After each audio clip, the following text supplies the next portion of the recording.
Shalom saudara-saudaraku yang diberkati Tuhan. Kita akan membaca dan merenungkan berita firman Tuhan di saat ini. Tapi sebelumnya mari bersama kita berdoa. Sungguh kami memuji, bersyukur, memuliakan akan Engkau ya Tuhan, untuk semua kebaikan, kasih sayang yang teralami dalam kehidupan kami. Kalau hari ini kami boleh ada, semua karena cinta dan perkenanan Tuhan. Dan oleh semua yang Tuhan nyatakan, kami mau terus diperlengkapi, kami mau terus diarahkan dalam setiap jalan-jalan kehidupan kami, untuk terus berjalan dalam kehendak Tuhan. Olehnya Bapa, kiranya Roh-Mu yang kudus memberkati kami semua saat membaca dan merenungkan firman Tuhan, supaya kebenaran firman akan membuat kami semakin mengasihi-Mu, semakin hidup dalam kebenaran-Mu, dan menjadi sukacita, berkat juga bagi banyak orang. Berfirmanlah Tuhan, kami siap untuk melakukannya. Amin. Saudara-saudaraku yang diberkati Tuhan, saat ini kita akan membaca dari kitab Injil Lukas pasal 22, ayat yang ke-24 sampai ayat yang ke-38.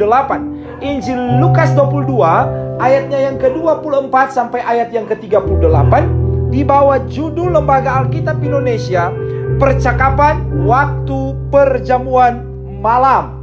Terjadilah juga pertengkaran di antara murid-murid Yesus. Siapakah yang dapat dianggap terbesar di antara mereka? Yesus berkata kepada mereka, raja-raja bangsa-bangsa memerintah rakyat mereka, dan orang-orang yang menjalankan kuasa atas mereka disebut pelindung-pelindung. Tetapi kamu tidaklah demikian, melainkan yang terbesar di antara kamu hendaklah menjadi sebagai yang paling muda, dan pemimpin sebagai pelayan. Sebab siapakah yang lebih besar, yang duduk makan atau yang melayani? Bukankah dia yang duduk makan? Tetapi aku ada di tengah-tengah kamu sebagai pelayan. Kamulah yang tetap tinggal bersama-sama dengan aku dalam segala pencobaan yang aku alami. Dan aku menentukan hak-hak kerajaan bagi kamu, sama seperti Bapakku menentukannya bagiku, bahwa kamu akan makan dan minum semeja dengan aku di dalam kerajaanku, dan kamu akan duduk di atas tahta untuk menghakimi ke-12 suku Israel. Simon, Simon, lihat, iblis telah menuntut untuk menampik kamu seperti gandum. Tetapi aku telah berdoa untuk engkau, supaya imanmu jangan gugur. Dan engkau, jikalau engkau sudah insaf, kuatkanlah saudara-saudaramu. Jawab Petrus, Tuhan, aku bersedia masuk penjara dan mati bersama-sama dengan engkau. Tetapi Yesus berkata, aku berkata kepadamu Petrus, hari ini ayam tidak akan berkokok sebelum engkau 3 kali menyangkal bahwa engkau mengenal aku. Lalu ia berkata kepada mereka, ketika aku mengutus kamu dengan tiada membawa pundi-pundi, bekal dan kasut, adakah kamu kekurangan apa-apa? Jawab mereka, suatu pun tidak.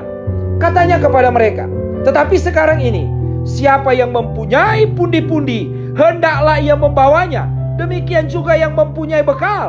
Dan siapa yang tidak mempunyainya, hendaklah ia menjual jubahnya dan membeli pedang. Sebab aku berkata kepada kamu, bahwa nas kitab suci ini harus digenapi padaku. Ia akan terhitung di antara pemberontak-pemberontak. Sebab apa yang tertulis tentang aku sedang digenapi. Kata mereka, Tuhan, ini 2 pedang. Jawabnya, sudah cukup. Demikianlah saudara-saudara pembacaan kita yang hendak kita renungkan bersama-sama di saat ini. Di salah satu sekolah di kelas 6 terjadi perdebatan antara anak laki-laki mengenai ayah mereka masing-masing. Perdebatan ini bahkan ke arah saling menghina dan merasa bahwa ayah mereka lebih penting dan hebat dari ayah teman-teman mereka yang lain. Alok mengatakan, ayah saya pasti lebih hebat karena bekerja di tempat basah. Teman-temannya kemudian bertanya, memangnya kerjanya di mana? Jawab Alo, oh ayah saya kerja di perusahaan daerah air minum. Oh walah, teman-temannya yang lain tertawa karena begitu saja kok disombongkan. Kemudian Utu mengatakan, ayah saya lebih hebat karena pekerjaannya membuat ia licin dan sulit untuk ditangkap. Teman-temannya pun berkata kepada Utu, apakah ayahmu adalah seorang penjahat, seorang kriminalitas, seorang pencuri sehingga sulit ditangkap? Utu pun mengatakan, oh tidak, ayah saya bekerja di salah satu tempat atau perusahaan minyak kelapa sawit sehingga ia berminyak dan sulit untuk ditangkap karena dia licin.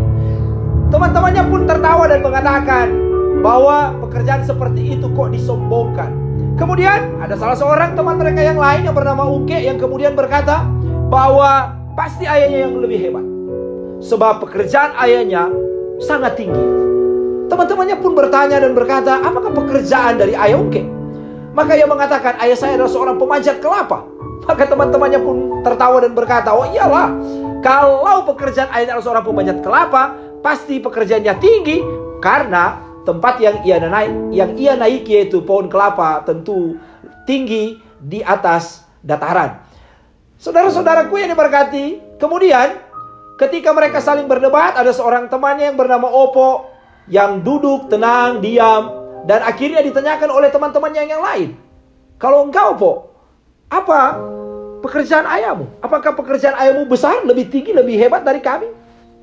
Maka ia pun tersenyum dan mengatakan, pasti ayah saya jauh lebih tinggi, jauh lebih hebat dari pekerjaan ayah-ayah kalian. Maka mereka sebagai teman-teman pun berkata, kalau lebih tinggi, lebih hebat, apakah ayahmu lebih tinggi dari menteri? Opo pun menimpali dan mengatakan, oh tentu saja lebih tinggi dari seorang menteri. Bahkan Opo mengatakan lebih tinggi dari presiden. Maka teman-temannya pun heran dan kemudian balik bertanya, kalau demikian, kalau ayahmu lebih tinggi dari seorang presiden, apa pekerjaan ayah? Dengan tersenyum dan dengan bangga dia mengatakan bahwa ayahnya adalah seorang pilot. Dan sebagai seorang pilot tentu pekerjaannya jauh melebihi pekerjaan dari orang lain yang ada di bumi, karena ayahnya bekerja di atas udara. Saudara-saudaraku yang mengasihi Tuhan, banyak orang saat ini seringkali meributkan sesuatu yang seharusnya tidaklah terlalu penting, karena terkadang hal itu hanya bersifat sementara. Pertengkaran muncul bukan karena hal yang penting dalam kehidupan ini, tapi hal-hal yang merupakan bonus atau hadiah dari Tuhan. Salah satunya adalah kedudukan, posisi atau jabatan. Di dunia ini manusia seringkali menghalalkan segala cara, termasuk bersekutu dalam dosa untuk mencapai kedudukan, posisi atau jabatan itu. Tak jarang pula kehidupan orang Kristen terpengaruh dengan hal-hal yang dibahasakan di atas. Mau tidak mau kemudian iman yang dimiliki untuk sementara disingkirkan untuk mencapai tujuan di dunia ini. Sungguh miris memang, karena seharusnya setiap orang benar harus tetap benar, sekalipun ia belum memiliki kedudukan, posisi atau jabatan, atau bahkan saat ia diberi kepercayaan oleh Tuhan untuk itu. Sehubungan dengan itu, maka tema khotbah kita saat ini adalah iman jangan gugur ketika ditampi. Suatu tema yang didasarkan pada narasi Injil Lukas pada saat Yesus dan murid-muridnya selesai perjamuan dan kemudian terjadi pertengkaran antara para murid mengenai kedudukan, posisi atau jabatan yang paling penting atau tinggi di antara mereka. Saudaraku terkasih, kita melihat bagaimana pertengkaran itu terjadi ketika Yesus masih bersama-sama dengan mereka. Pertanyaan yang muncul bagi kita adalah, bagaimana hal itu mungkin terjadi padahal Yesus sendiri masih ada bersama-sama dengan mereka? Di sini kita melihat bahwa kekuasaan dan jabatan adalah sesuatu yang dapat membuat mata orang benar menjadi buta, sebagaimana itu terjadi pada murid-murid Yesus. Di ayat 24 dengan jelas dikatakan terjadi keributan, terjadi pertengkaran, Yunaninya Philoneikia, untuk menjadi yang lebih besar, untuk menjadi yang lebih penting. Yunaninya meson dari kata megas, antara para murid-muridnya. Yesus kemudian di ayat 25 mengingatkan bahwa menjadi lebih besar atau lebih penting itu bukan dalam ukuran dunia. Sehingga kita membaca Yesus memberikan contoh tentang kekuasaan dunia yang memang terlihat melindungi, tapi sebenarnya mereka memerintah sebagai seorang tuan. Yunaninya kurie, menjadi tuan yang sangat berkuasa mutlak dan cenderung diktator terhadap masyarakatnya. Untuk itu di ayat 26 Yesus dengan tegas mengatakan, kalau murid-muridnya mau menjadi yang terbesar, yang penting, maka dia harus menjadi yang paling muda. Yunaninya neoteros dari kata neos, lebih muda. Dan pemimpin, Yunaninya hegomenos dari kata hegeomai, sebagai pelayan. Yunaninya hosho diakonon, seperti orang yang melayani orang lain, hamba ataupun seorang budak. Kita melihat di sini bahwa jika ingin menjadi yang terbesar, maka ia harus merendahkan dirinya terhadap yang lain. Kemudian di ayat 27, sekali lagi Yesus mencoba membuka cara berpikir murid-muridnya dengan suatu perbandingan, bahwa memang terlihat lebih besar yang duduk makan. Yunaninya anakemenos, duduk makan di tempat terhormat, daripada yang melayani. Yunaninya diakonon, yang melayani di meja, yang melayani di pinggir meja. Tetapi bagi Yesus yang terbesar adalah yang melayani, bukan yang dilayani. Sebagaimana ia sendiri ada di tengah-tengah mereka juga sebagai seorang pelayan. Hal ini dilakukan Yesus sebagai teladan bagi mereka agar kemudian para murid-muridnya tetap mengikuti teladannya. Sebagaimana dikatakan di ayat 28, agar mereka tinggal tetap, Yunaninya diamenekotes, tetap tinggal dalamnya, sekalipun diperhadapkan dengan godaan-godaan. Yunaninya peirasmois, pencobaan-pencobaan atau ujian-ujian. Yesus melihat ada godaan-godaan, pencobaan-pencobaan dan ujian-ujian iman terhadap muridnya sehubungan dengan kekuasaan dunia yang dapat membuat mereka berpaling. Oleh karenanya, dengan tegas Yesus mengatakan di ayat 29 bahwa mereka yang tinggal tetap itu mendapatkan hak mereka, yaitu hak-hak kerajaan surga. Di ayat 30 Yesus memberikan penggambaran hak-hak yang mereka terima sebagai warga kerajaan surga, yaitu duduk makan dan minum semeja. Yunaninya trapezes, meja makan dengan Yesus, serta duduk di atas tahta. Yunaninya kataseste epitronon, untuk menghakimi. Yunaninya krinontes, atau untuk memerintah bersama. Setelah Yesus mengajarkan dan mengingatkan tentang pelayanan, kemudian ia berpaling kepada salah satu muridnya, yaitu Simon, di ayat yang ke-31. Yesus di ayat ini secara khusus mengingatkan Simon bahwa iblis telah menuntut. Yunaninya exetesato, meminta dan kemudian diizinkan. Kita bisa membandingkan Ayub 1 ayat 9-12, Ayub 2 ayat 4-6, untuk menampi, mengayak, atau dalam bahasa kita menapis. Yunaninya siniasai, seperti gandum.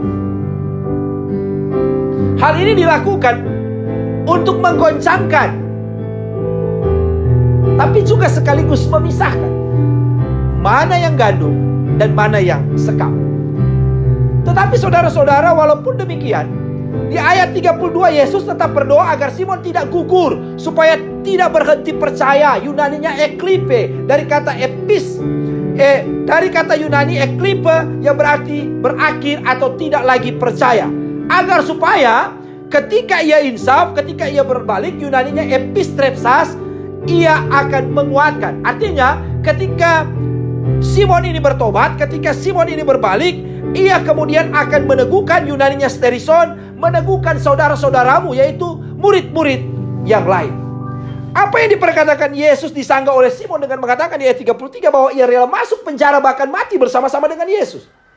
Jawaban Yesus di ayat 34 tentu saja mengagetkan Simon, karena Yesus memberitahukan tentang penyangkalannya. Yunaninya aparnese, sebanyak 3 kali sebelum ayam berkokok, bahwa ia tidak mengenal. Yunaninya edenai, tidak mengenal, tidak tahu tentang Yesus. Bahkan penyangkalan ini Tuhan Yesus pertegas dengan mengatakan, menggunakan nama Petrus, untuk menyatakan, untuk mengingatkan bahwa batu karang itu, yang kuat itu, toh bisa berpaling. Hal ini saudara-saudara disampaikan Yesus sebagai sebuah bagian untuk juga mengingatkan murid-murid yang lain bahwa waktu sebelum serta sesudah penangkapan dan penyaliban akan sangat berbeda. Yesus menegaskan hal itu di ayat 35. Kalau dulu para murid diutus, Yunaninya epistela, diutus, dikirim, tidak kekurangan apa-apa. Yunaninya husteresate, berkekurangan. Tapi sekarang Yunaninya alanun, mereka harus membawanya. Bahkan diingatkan agar mereka berhati-hati dan harus mempersenjatai diri mereka dengan hikmat Tuhan. Mempersenjatai di sini adalah kata kiasan. Sebab ungkapan menjual jubah dan membeli pedang adalah ungkapan dalam arti kiasan agar murid-murid lebih berhati-hati dan berjaga-jaga. Ini tidak bisa disepelekan oleh para murid-murid, karena Yesus sudah mengingatkan bagaimana Simon jatuh dalam penyangkalan karena pasti takut ada dalam kumpulan yang dicap sebagai pemberontak. Kata pemberontak Yunani anamon, yang tidak mengindahkan Allah, yang disematkan kepada Yesus, kemudian juga disematkan kepada murid-muridnya. Akhirnya kemudian dalam narasi ini Yesus mengatakan, sudah cukup untuk menjawab sekaligus mengkritik murid-muridnya yang tidak memahami maksudnya untuk terus berhati-hati dan waspada, dan bukan benar-benar membawa senjata atau membawa pedang. Saudaraku yang mengasihi Tuhan, dari narasi Yesus dan murid-muridnya ini maka kita diingatkan dalam penghayatan dan pemaknaan kesengsaraan Yesus Kristus di minggu sengsara yang ketiga ini. Untuk pertama, jangan meributkan sesuatu yang hanya bersifat sementara dan kemudian melupakan hal-hal yang bersifat kekal dan abadi bersama dengan Tuhan. Menjadi pemimpin itu baik, tapi apalah artinya jika kepemimpinan kita tidak menghadirkan kasih, sukacita, keadilan, dan kedamaian bagi banyak orang? Apalah artinya memiliki kuasa tapi kemudian menghilangkan dan mematikan kekuasaan orang lain dengan cara yang curang dan tidak benar? Apalah artinya menjadi lebih penting dari orang lain tapi kemudian kehilangan orang-orang terpenting dalam kehidupan kita? Hal yang kedua, dalam setiap anugerah dan kasih setia Tuhan dalam kehidupan kita masing-masing, melalui pekerjaan dan usaha yang Tuhan beri bagi masing-masing kita, jangan sampai kita melupakan Tuhan dalam kehidupan ini. Apalagi dalam setiap pekerjaan dan usaha yang kita kerjakan sebagai anugerah Tuhan itu kemudian membuat kita menjadi orang yang lebih mementingkan dan mengejar popularitas, harta, kekayaan, kekuasaan, dan jabatan, yang kemudian lupa waktu dan kesempatan terbaik dan terindah bersama dengan orang-orang yang kita kasihi, baik keluarga, sahabat, ataupun persekutuan bersama di dalam gereja. Hal yang ketiga, jadilah seorang hamba yang melayani dalam semua tanggung jawab yang Tuhan beri bagi masing-masing kita, baik itu dalam kehidupan keluarga, masyarakat, pekerjaan dan usaha, serta dalam kehidupan bergereja. Merendahkan diri bukan berarti terhina dan menjadi lebih rendah dari orang lain, tetapi belajar untuk melayani dan mengasihi orang lain dengan sepenuh hati. Sebab lebih baik merendahkan diri daripada meninggikan diri. Hal yang keempat, hati-hati dengan penyangkalan yang dapat terjadi dalam kehidupan kita oleh karena kuasa iblis yang dapat menggerogoti iman kita. Penyangkalan dewasa ini terjadi dalam berbagai macam aspek kehidupan, baik dalam keluarga, beristri atau bersuami, tapi kemudian menyangkal diri dengan mengatakan masih single ataupun mengaku sebagai seorang duda ataupun janda. Penyangkalan terjadi dengan tidak mengakui dan menghormati orang tua karena merasakan ketidakadilan mereka, ataupun orang tua yang menyangkal anaknya karena begitu terhina dan malunya mereka atas ulah anak mereka. Penyangkalan juga terjadi dalam persekutuan dengan berbagai macam alasan kesibukan untuk membenarkan diri tidak hadir dalam persekutuan. Serta penyangkalan terhadap Tuhan Yesus lewat tindakan-tindakan hidup yang sering berkompromi dalam hal-hal yang jahat dan menguntungkan dirinya. Bahkan yang lebih parah adalah meninggalkan Tuhan Yesus dan berpaling daripadanya. Hal yang terakhir, hal yang kelima, ingatlah selalu dalam hidup yang dijalani, kita harus kuat dan kokoh dalam iman kepada Tuhan Yesus. Sebab ada begitu banyak tantangan, hambatan, ancaman sebagai murid-muridnya. Jangan kendor dan tawar hati. Teruslah berhikmat menjadi orang yang benar dalam Tuhan Yesus Kristus.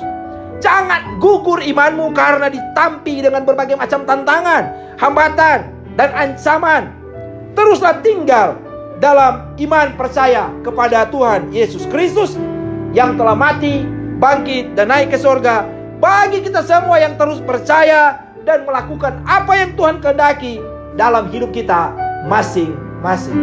Tuhan memberkati kita semua. Amin. Kita berdoa. Terima kasih Bapa untuk firman yang mengingatkan kami semua di saat ini. Ajar kami memiliki hati yang setia, hati sebagai hamba yang melakukan semua kebenaran firman dalam hidup yang Tuhan beri. Terima kasih Bapa. Ini doa syukur kami karena firman telah kami terima dan kami mau melakukannya dengan sukacita. Di dalam nama Yesus Kristus, firman kehidupan, kami berdoa, bersyukur, dan berterima kasih. Amin.